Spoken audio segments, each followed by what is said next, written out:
Hi friends, இன்றைக்கி நம்ம வெள்ளரிக்காய் வச்சு பச்சடி எப்படி பண்ணுறது அப்படின்னு பார்க்கலாம்.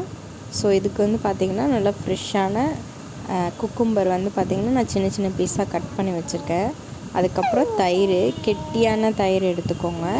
ஸோ இதை வந்து கொஞ்சம் நல்லாவே பீட் பண்ணி வச்சுக்கிட்டீங்க அப்படின்னா உங்களுக்கு இந்த சாலட் சாப்பிடும்போது அந்த திரியாக இல்லாமல் நல்லா ஸ்மூத்தாக இருக்கும். நெக்ஸ்ட்டு பார்த்திங்க அப்படின்னா கொஞ்சோண்டு திருகுன தேங்காய் எடுத்துக்கோங்க. இதில் இந்த கருப்பு பகுதி இல்லாமல் வெள்ளையாக இருக்கிற மாதிரி தேங்காய் திருகி அழகாக வச்சுக்கோங்க.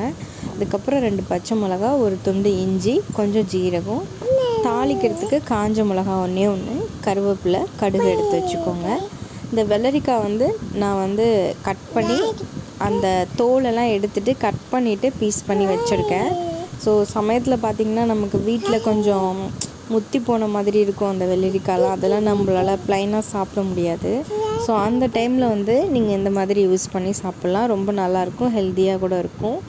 ஃபஸ்ட்டு நம்ம இந்த வெள்ளரிக்காயை லைட்டாக நம்ம பாயில் பண்ணி எடுத்துக்கணும். ஸோ அதுக்கு ஒரு கடாயில் கொஞ்சமாக ஒரு 1/4 டம்ளர் அளவு தண்ணி ஊற்றி இந்த கட் பண்ண வெள்ளரிக்காயை அதில் போட்டு கொஞ்சம் உப்பு போட்டுக்கோங்க அதுக்கு தேவையான அளவுக்கு.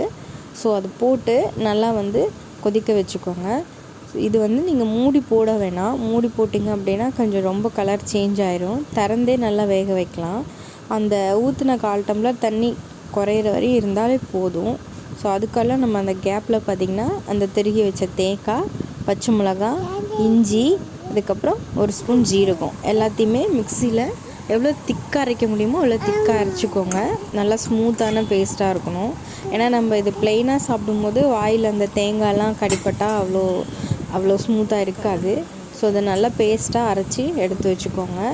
இது பார்த்திங்கன்னா நம்மளுக்கு இங்கே நல்லா பாயில் ஆகிட்டுருக்கு. தண்ணிலாம் ஒரு 10 நிமிஷம் இருந்தால் போதும். அந்த தண்ணிலாம் நல்லா சுண்டிடும்.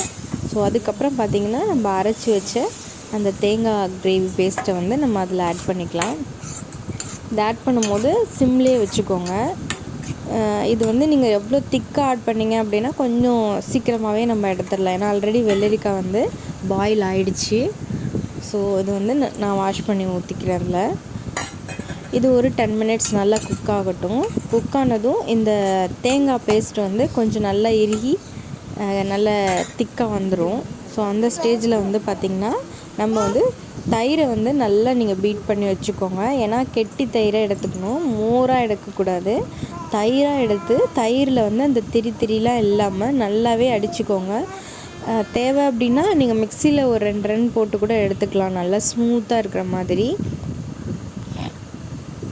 இந்த சாலட் பார்த்திங்கன்னா நீங்கள் சொரைக்காயில் செய்யலாம், சவுச்சவில் செய்யலாம், வெள்ளரிக்காய் இந்த மாதிரி தண்ணி காயிலெல்லாம் நம்ம ஈஸியாக பாயில் ஆகிற மாதிரி இருக்கிற தண்ணி காயிலெல்லாம் ஈஸியாகவே நம்ம செஞ்சுருக்கலாம். ரொம்ப டேஸ்ட்டாக இருக்கும். புளிக்குழம்பு, காரக்குழம்பு, வத்தக்குழம்பு அந்த மாதிரியான குழம்புகளுக்கு சைடிஷ்ஷாக வச்சோம் அப்படின்னா ரொம்பவே நல்லாயிருக்கும். சில பேர் சும்மாவே இதை ஸ்நாக்ஸ் மாதிரி சாப்பிடுவாங்க. ஸோ அதுக்கும் ரொம்பவே நல்லாயிருக்கும். ஸோ பாருங்கள், தண்ணி நல்லா சுண்டிடுச்சு. ஸோ இதில் நமக்கு தேவையான அளவு உப்பு ஏற்கனவே போட்டிருக்கோம். இருந்தாலும் இந்த தேங்காய் ஆட் பண்ணதுக்கப்புறம் தேவை அப்படின்னா நீங்கள் ஆட் பண்ணிக்கலாம். நெக்ஸ்ட்டு அந்த தேங்காய் போட்டு அந்த வெள்ளரிக்காய் வெந்தோடனே ஓரமாக எடுத்து வச்சுருங்க. கொஞ்சம் கூல் ஆகட்டும். அதுக்கெல்லாம் நம்ம தாளிச்சிடலாம். ஒரு சட்டியில் எண்ணெய் ஊற்றிக்கோங்க. கொஞ்சமாக எண்ணெய் போதும், ரொம்ப. ஏன்னா இது சாலட் நம்ம கொஞ்சம் ஹெல்தி டயட்காக பண்ணுறதுனால நீங்கள் எண்ணெயை கம்மி பண்ணிக்கலாம், தப்பு கிடையாது. ஸோ இதில் தேங்காய் எண்ணெய் போட்டிங்க அப்படின்னா இன்னுமே உங்களுக்கு நல்ல ஃப்ளேவர் கொடுக்கும். ஸோ தேங்காய் எண்ணெய் போட்டு நல்லா சூடானதுக்கப்புறம் கடுகு போட்டுக்கோங்க. இதுக்கப்புறம் நம்ம எடுத்து வச்சுருக்கிற காஞ்ச மிளகா, இது நல்லாவே பொரிஞ்சதுக்கப்புறம் கருவேப்பிலை, இதையும் பொரிஞ்சதுக்கப்புறம் எடுத்து வச்சுடுங்க. ஸோ அந்த வெள்ளரிக்காய் நம்ம வேக வச்ச வெள்ளரிக்காய் கொஞ்சம் கூல்டவுன் ஆகட்டும். வெள்ளரிக்காய் நமக்கு ரொம்ப தண்ணி சத்து அதிகமானது. ஸோ வெயில் காலத்துலலாம் இந்த மாதிரி நீங்கள் சாலட் செஞ்சு சாப்பிட்டிங்கன்னா தயிர் அப்புறம் தேங்காய் பால் இருக்குது, எல்லாமே உங்களுக்கு அது ரொம்ப ஹெல்த்தியாக இருக்கும். சாப்பிடுங்க. நெக்ஸ்ட்டு இது கொஞ்சம் கூலானதுக்கப்புறம் நம்ம பீட் பண்ணி வச்சுருக்கிற தயிரை அதில் ஆட் பண்ணிக்கலாம். அப்புறம் தாளிப்பையும் அதில் சேர்த்துக்கோங்க. ஸோ இவ்வளோதான். இதில் நீங்கள் கொத்தமல்லி கூட சேர்த்துக்கலாம், ரொம்ப நல்லாயிருக்கும் ஸ்மெல்லு. சில பேர் முள்ளங்கியில் கூட இந்த சாலட் செஞ்சு சாப்பிடுவாங்க. டேஸ்ட் பிடிச்சிருக்கவங்க அந்த மாதிரி சாப்பிட்லாம். அப்புறம் இதில் கண்டிப்பாக புளிக்காத தயிர் தான் ஆட் பண்ணணும். நீங்கள் காலையில் மத்தியானம் செய்ய போகிறீங்க அப்படின்னா காலையில் உரைக்கு ஊற்றி அந்த தயிரை மட்டும் ஆட் பண்ணிக்கோங்க. ஏன்னா புளித்த தயிர் கண்டிப்பாக இதுக்கு நல்லாவே இருக்காது. ஸோ இதை நீங்கள் வீட்டில் ட்ரை பண்ணிங்க பாருங்கள் ஃப்ரெண்ட்ஸ். தேங்க்யூ.